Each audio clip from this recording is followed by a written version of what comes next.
नमस्कार दोस्तों सह शिक्षा के अंतर्गत मैं महत्वपूर्ण क्वेश्चनों की सीरीज लेकर चल रहा हूं और डेली आपको 25 क्वेश्चन दे रहा हूं। ये क्वेश्चन बहुत ही इंपॉर्टेंट्स हैं। ये टेस्ट सीरीज का 30 पार्ट्स है और जिन भाइयों ने इनसे पहले पार्ट नहीं देखे हैं चैनल की प्लेलिस्ट में जाकर देख सकते हैं। और पीजीटी का टेस्ट जो है यूपी पीजीटी का टेस्ट 17-18 तारीख में है, तो तब तक ये टेस्ट सीरीज जारी रहेगी। उसके बाद में चैप्टर वाइज जो है आपका सिलेबस चैप्टर वाइज होगा, यानी चैप्टर वाइज वीडियो आपकी अपलोड होगी। तो बगैर देरी किए हुए आगे बढ़ते हैं। क्वेश्चन नंबर 1376, इससे पहले मैंने 75 तक लिया था। तो देखिए, खेल प्रशिक्षण वैज्ञानिक सिद्धांतों पर आधारित एक शैक्षणिक प्रक्रिया है जिसका उद्देश्य खिलाड़ियों की खेलकूद प्रतियोगिता में उच्च स्तर के प्रदर्शन के लिए तैयार करना है। तो यह कथन किसने कहा था? यह कहा था डी पार्ट करेक्ट आंसर है, हरदयाल सिंह ने ये कहा था। डी पार्ट करेक्ट आंसर है। नेक्स्ट क्वेश्चन देखिए, खेलकूद प्रशिक्षण उद्देश्य खेल संबंधी विकास से संबंधी नहीं है। तो खेलकूद प्रशिक्षण का जो उद्देश्य है वो खेल संबंधी विकास से ये संबंधित कौन सा नहीं है इसमें? देखो, कौशल का विकास संबंधित है, खेल कौशल का निर्माण ये संबंधित है, खेल तकनीक का विकास ये भी संबंधित है। इसमें से डी पार्ट जो है मूल्यांकन का विकास, ये इससे खेल से संबंधित नहीं है, ये एक अलग स्तर होता है। नेक्स्ट क्वेश्चन देखिए, खेलों में मादक द्रव्यों से दूर रखने के प्रयास किस प्रकार के विकास को प्रोत्साहित करते हैं? यानी खेलों को है यहाँ पर, ये को है यहाँ पर, खेलों को मादक द्रव्यों से दूर रखने के प्रयास किस प्रकार के विकास को प्रोत्साहित करते हैं? तो ये जो प्रोत्साहित करते हैं वो करते हैं, डी पार्ट करेक्ट आंसर है, मूल्यात्मक विकास को प्रोत्साहित करते हैं। यानी खेलों में जो है, खेलों को जो मादक द्रव्य होते हैं, जो नशीले द्रव्य होते हैं, उनसे दूर रखने के प्रयास जो हैं किस प्रकार के विकास को, ये मूल्यात्मक विकास को प्रोत्साहित करते हैं। डी पार्ट करेक्ट आंसर है। नेक्स्ट क्वेश्चन देखिए, सामाजिक विकास से संबंधित नहीं है। तो इनमें से कौन सा सामाजिक विकास से संबंधित नहीं है? तो ए पार्ट करेक्ट आंसर है, कौशल का विकास इससे संबंधित नहीं है। नेतृत्व का विकास सामाजिक विकास से है, मूल्यात्मक विकास ये भी सामाजिक विकास से संबंधित है, सहयोगात्मक प्रवृत्ति का विकास ये भी सामाजिक विकास से संबंधित है। इसमें ए पार्ट जो है ये करेक्ट आंसर है, कौशल का विकास सामाजिक विकास से संबंधित नहीं है। नेक्स्ट क्वेश्चन देखिए, टिड्डल कितनी स्त्रियों पर अध्ययन के उपरांत निष्कर्ष पर पहुंचा? तो टिड्डल एक विद्वान रहे हैं, उन्होंने जो था एक परीक्षण किया था, अध्ययन किया था। तो उन्होंने कितने स्त्रियों पर किया था? वो सी पार्ट करेक्ट आंसर, 272 स्त्रियों पर अध्ययन करने के बाद वो इस निष्कर्ष पर पहुंचे थे कि बल प्रशिक्षण द्वारा जो है, जो बल का प्रशिक्षण दिया जाता है वो बल बुद्धि की मात्रा स्त्रियों में 35% कम होती है।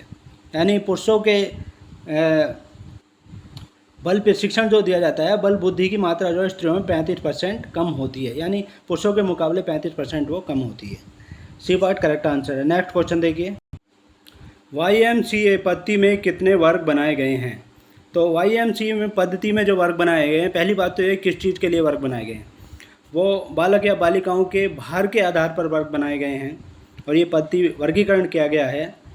तो ये कितने हैं? 7 बनाए हैं इन्होंने। YMCA पद्धति में 7 बनाए गए हैं। एक तो क्लास फर्स्ट के लिए है, क्लास सेकंड के लिए, क्लास थर्ड के लिए और क्लास 7 तक के लिए है ये। तो क्लास फर्स्ट के लिए 12 वर्षीय बालक जिनका भार 81 पाउंड से कम हो, और क्लास सेकंड के लिए 13 वर्षीय बालक जिनका भार 81 पाउंड तक हो। इस तरह से ये बनाए गए हैं, ये 7 बनाए गए हैं। नेक्स्ट क्वेश्चन देखिए, क्वेश्चन नंबर 82 देखिए, मांसपेशियों द्वारा उत्पन्न शक्ति है। तो मांसपेशियों द्वारा जो उत्पन्न शक्ति होती है, एक तो स्थितिज ऊर्जा होती है, गतिज ऊर्जा होती है और तीव्र शक्ति होती है। यानी उपरोक्त सभी, डी पार्ट करेक्ट आंसर है, डी पार्ट करेक्ट आंसर, ये सारी शक्तियाँ मांसपेशियों द्वारा उत्पन्न होती हैं। नेक्स्ट क्वेश्चन देखिए, पावर मीटर से बंधे बॉल पर घूंसा मारकर किस शक्ति का मापन करते हैं? तो पावर मीटर से बंधे बॉल पर जो घूंसा मारकर शक्ति का मापन किया जाता है वो किया जाता है तीव्र शक्ति का। सी पार्ट करेक्ट आंसर, तीव्र शक्ति का मापन किया जाता है। नेक्स्ट क्वेश्चन देखिए, एंथ्रोपोमीट्रिक मापन होता है एंथ्रोपोमीट्रिक मापन जो होता है वो होता है हाई जंप के खिलाड़ियों का और लॉन्ग जंप के खिलाड़ियों का और धावकों का, इन तीनों का ही होता है। डी पार्ट करेक्ट आंसर है उपरोक्त सभी का, डी पार्ट करेक्ट आंसर है। नेक्स्ट क्वेश्चन देखिए, लड़कियों के लिए मानक परीक्षणों के लिए निर्धारित समय कितना होता है? तो ये मानक परीक्षण जो किए गए हैं national plan of education and recreation नामक संस्था द्वारा किए गए हैं, और लड़कियों के जो मानक परीक्षण की अवधि रखी गई है वो 30 सेकंड की रखी गई है। ए पार्ट करेक्ट आंसर है, ए पार्ट करेक्ट आंसर है। नेक्स्ट क्वेश्चन देखिए, भुजंग आसन किस बीमारी के लिए लाभदायक है? तो भुजंग आसन जो है सबसे बेस्ट है, किस बीमारी के लिए है? सी पार्ट करेक्ट आंसर है, दमा बीमारी के लिए लाभदायक है। और हार्निया बीमारी के लिए चक्रासन का यूज किया जाता है। तो इसका क्वेश्चन आंसर है सी पार्ट करेक्ट आंसर है। नेक्स्ट क्वेश्चन देखिए, निम्न में से किसे क्लोज्ड चोट कहा जाता है? क्लोज चोट जो होती है इनमें से कंट्यूशन होता है, बी पार्ट करेक्ट आंसर है, बी पार्ट करेक्ट आंसर है कंट्यूशन। नेक्स्ट क्वेश्चन देखिए, निम्नलिखित स्वास्थ्य संकल्पनाओं में से कौन सी संकल्पना नवीनतम है? तो निम्नलिखित स्वास्थ्य संकल्पनाओं में से जो नवीनतम है इनमें से वह है धार्मिक संकल्पना, या इसे आध्यात्मिक संकल्पना भी कह देते हैं। यह शक्ति के आत्मिक शांति पर बल देता है, सी पार्ट। बाकी ये जो हैं ये प्राचीन है, जैव चिकित्सा संकल्पना और मानसिक सामाजिक संकल्पना और पारिस्थितिक संकल्पना, ये प्राचीन है। सी पार्ट जो धार्मिक संकल्पना ये नवीनतम है। डी पार्ट देखिए, निम्नलिखित में से अच्छा स्वास्थ्य किस पर निर्भर करता है? तो निम्नलिखित में से जो अच्छा स्वास्थ्य निर्भर करता है, एक तो व्यायाम और आराम पर, आहार और पोषण भी सही होना चाहिए, स्वच्छता और आदतें भी सही होनी चाहिए, यानी इन सभी पर ही निर्भर करता है। डी पार्ट करेक्ट आंसर है, डी पार्ट करेक्ट आंसर है। नेक्स्ट क्वेश्चन देखिए, एक आनंददायी रचनात्मक क्रिया जिसमें व्यक्ति अपनी पूर्ण अभिव्यक्ति करता है, तो ऐसी आनंददायी रचनात्मक क्रिया कौन सी होती है? वो होती है, ए पार्ट करेक्ट आंसर है, कैंपिंग होती है। और इसमें मनोरंजन हेतु खेल एवं विभिन्न गतिविधियाँ भी शामिल होती हैं। ए पार्ट करेक्ट आंसर है। नेक्स्ट क्वेश्चन देखिए, खेल क्रीड़ाओं से बल, गति, संतुलन के कौशल, नैतिकता और संवेगों पर व्यक्ति नियंत्रण करता है। खेल क्रीड़ाओं से, यह कथन किसका है?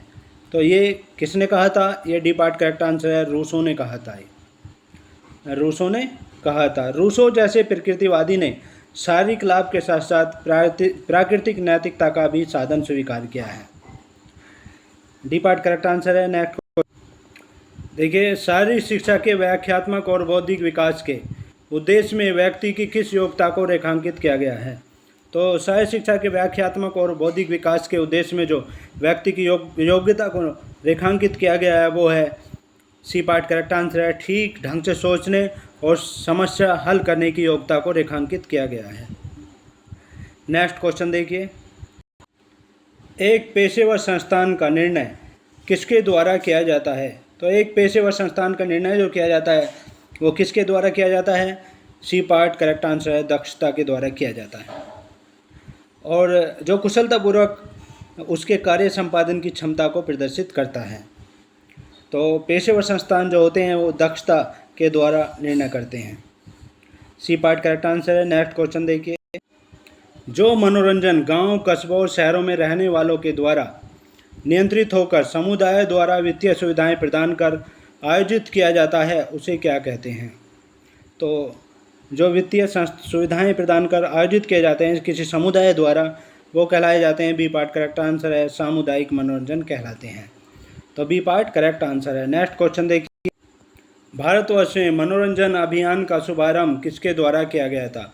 तो हमारे देश में जो मनोरंजन अभियान का शुभारंभ किया गया है वो किया गया है, बी पार्ट करेक्ट आंसर है, जी डी सोंधिन के द्वारा किया गया है।